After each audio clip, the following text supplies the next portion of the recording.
Hi, in this video I'm going to show you a few useful Juniper commands that can save you time and headache. What is great about Juniper is that their network equipment allows you to make changes to the configuration without affecting production, and you can commit these changes when you're ready. Juniper has the concept of active and candidate configuration. Active configuration is the current committed configuration of the device, is the configuration that the device is using. Candidate configuration is a working copy of the configuration. This allows you to make changes or add a statement to the configuration without causing any operational changes until the copy is committed. So let's look at the first useful command, and that is rollback. Rollback is a command that allows you to return to previously committed configuration. Now, all these commands that we discussed, I'm going to place them in the description for you to refer. So let's look into rollback. So first, let's say that we have a new administration and they want to change the name. No problem. We go to configuration mode, set system hostname, and we do SRX 4444. Oh, we did a typo. We know that is maybe SRX 4, not with the extra 4. Now, you have the option to go ahead and rewrite the command, or easy way to do it first is rollback 0. For rollback 0 allows you to discard uncommitted configuration. So now let's say I haven't committed yet, but I just typed this command with a mistake, right? So sorry about that. So you can see we deleted the previous host name and we added a new host name, but we don't want to do that. So in order to clear that, what you can do is just hit rollback 0, and that will delete uncommitted configuration. Now, this is just a single command, but if you have been adding a lot of commands, you might not want to roll back 0, because that means that you will lose all the commands that you have written, right? So in this case, you probably just want to delete that line. Keep that in mind. Now, let's say that you set the host name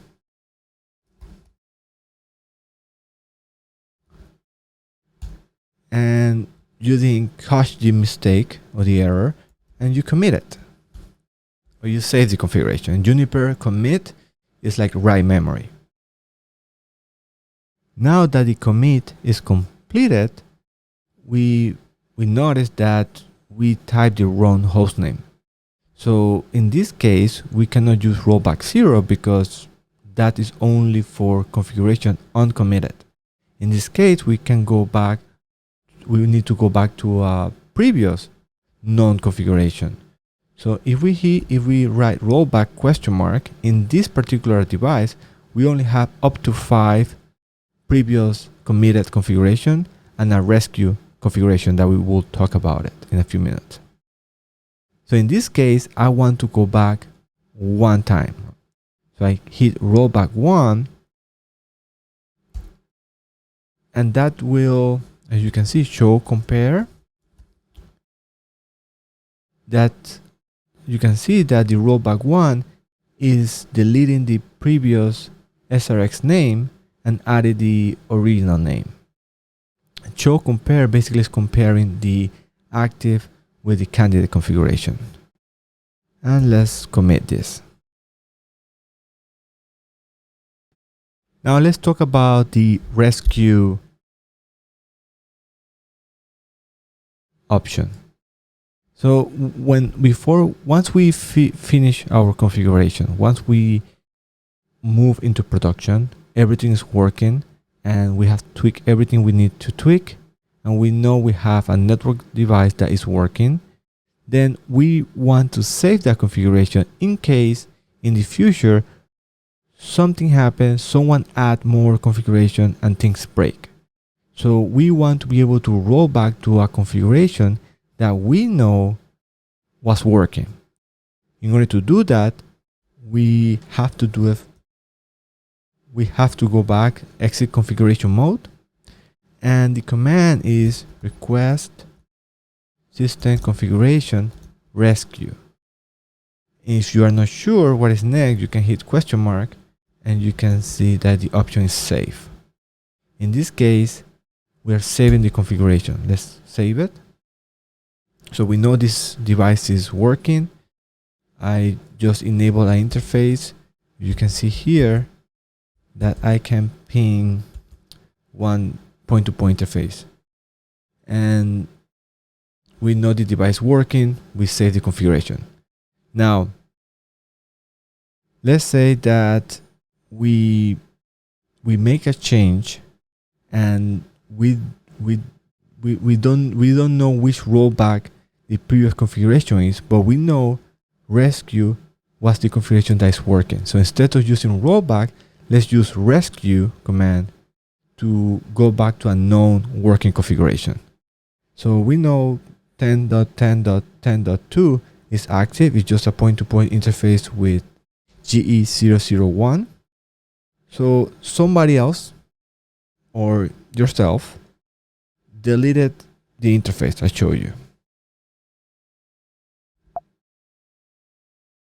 As you can see here, this is the GE001. It has IP address 10.10.10.1/24. A different SRX has 10.10.2, and that is the interface we were pinging. Now, we made a mistake. We went into configuration mode and we deleted the interface 1. We didn't mean to, but we made a typo. Now, this is SRX device, so we have to go to the security zone to delete it as well.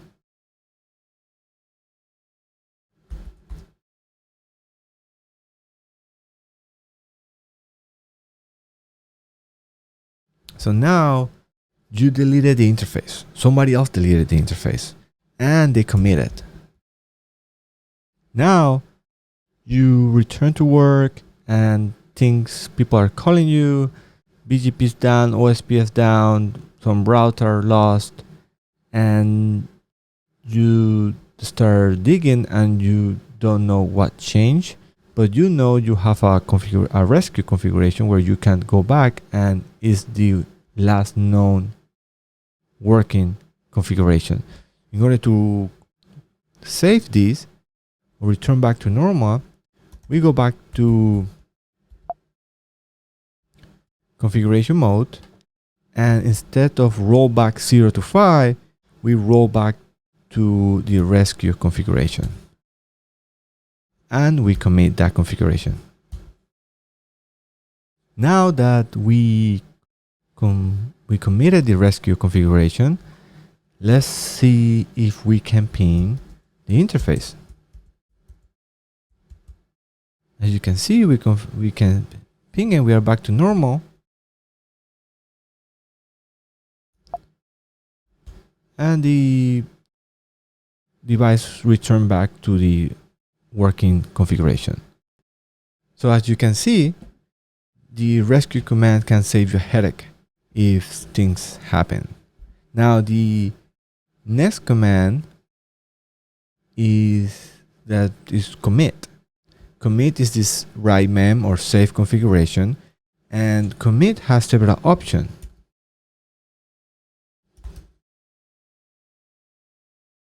Commit, you can commit and quit that we have used. Commit and go back to privilege mode, and then you can commit at certain time. Most of the time, I never use this command because when you are making big changes, you're gonna be at work and you're gonna be there. Commit check is really useful because this command check your syntax before the configuration is committed. So you type any command, you change the host name, you type IP address, and you are not sure if you made a mistake, you can do commit check, and it will tell you if you have an error in your syntax. The comment is also nice when you are part of a team and you're making changes. If you commit changing the AS number or something that is that have a high impact, you can comment on that change. So for example,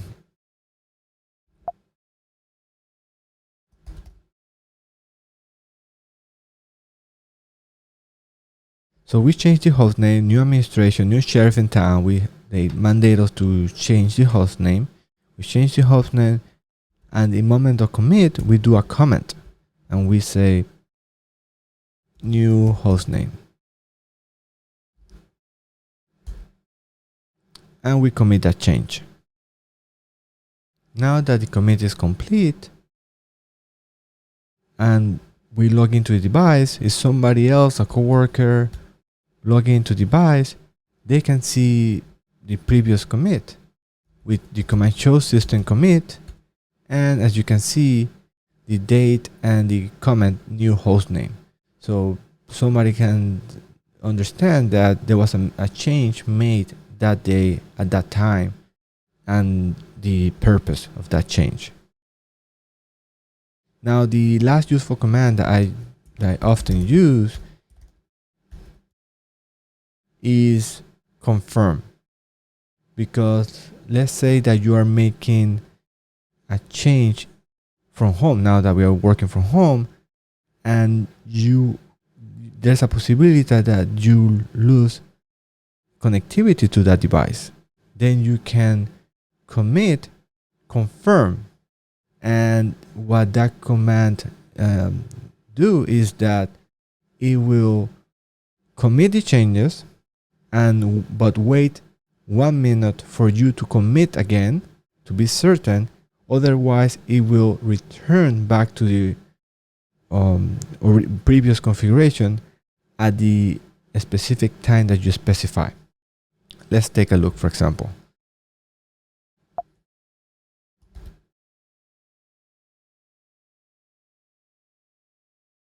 So somebody else did a configuration change. Now I changed the IP address, I changed the IP address of my neighbor, OSPF neighbor, whatever it is, you commit, but you add confirm. Now you can do 3 or 4 or 5, or 1 minute or 2, right? But it tells you the minutes that you can select. But most of the time, you will select 5 minutes, for example, 3 minutes, enough for you to make sure that you don't lose connectivity, make sure that the changes that you apply are working like you desire, and then you commit. Because if it's working, you don't want the device to roll back to the previous configuration when you already verified that it's working. So in this case, we changed the host name to SRX 5555, and we committed, and we selected 1 minute. And as you can see, it will commit, and we will not do anything for 1 minute. I will speed up the video, of course, and you can see the message that it will roll back. As you can see here, the device let you know that a commit is needed, otherwise it will roll back in 1 minute. For this example, I will let the 1 minute pass, and you will see that it will revert back to SRX 333. As you can see here, the device let us know that a commit was not confirmed, so it automatically rolled back. And as you can see, the hostname changed back to SRX 333. So we regain back the connectivity to our device that we lost. Now, the last 2 commands I want to show you that I use often is show compare.